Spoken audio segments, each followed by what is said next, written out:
everything. Look at you. Oh gosh, you know. All right, moving swiftly on. As always, we start the show by talking about a news story that interests us as women in business, and this week is no different. We're looking at something that I think is absolutely ridiculous. McDonald's launches diplomas. So we're talking experience versus academics.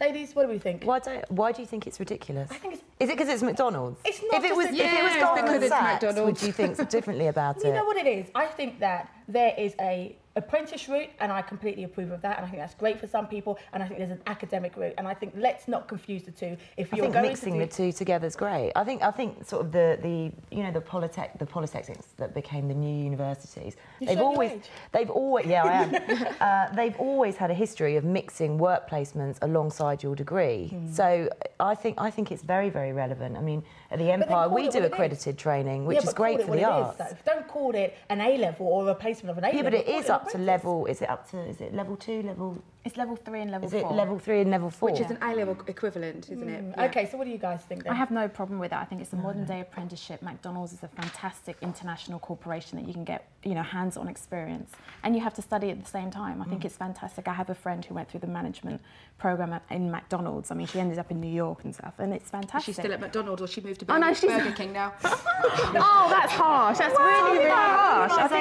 Organisations have some excellent training programs, and and to mix them with sort of, your traditional routes. Would you do it then? Go to McDonald's to get? If I wanted to work in food restaurants, yes, I would. Yeah, but if I wanted to be a banker, I probably wouldn't. Yeah, I just think there's so much stigma attached to certain companies. Yeah. I think, and that stigma stays with you. I mean, here you are, just graduated from uni and McDonald's.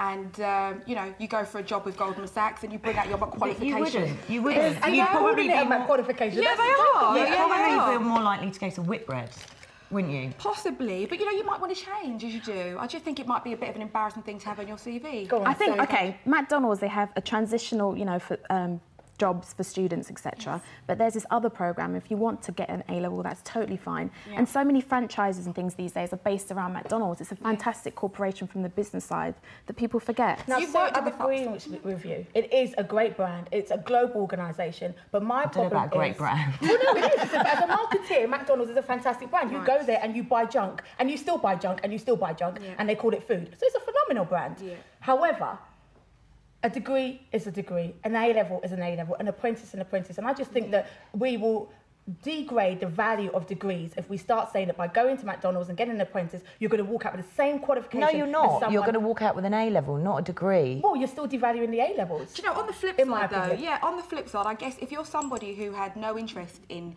academia at all, and you happen to be working at McDonald's anyway, I think it can't do you any harm to actually have some sort of qualification. It might motivate you to go on and do more. So in that respect, there's nothing wrong with it. I think work experience counts for a lot, and why shouldn't you have that accredited? Why shouldn't you have that, down on paper that you've achieved something? Why do you have to do English lit? No, I am not saying that you do, but I'm saying let's just call it what it is. I'm all for work experience. I always say to people, there's no point coming out with a first-class honours degree and you don't have any work experience in this day and age, because everybody's got degrees. So I'm all for that. But let's call it what it is. Let's not try and compare the two and say it's exactly the same, in my opinion. But if you've been through their training programme, it isn't work experience, it's something specific. Okay, well, I'm going to close it on that one, and I'm going to ask you viewers to go onto the website, sisterhoodtv.com. We've got a blog page. Go on there. Tell us what you think. Do you agree with me and Abby, which is, come on, let's get real. Do you agree with... Come on. Or do you agree with Sophie and Sue, which is no, all for it. We want to hear what you have to say, and we'll read out your comments in weeks to come.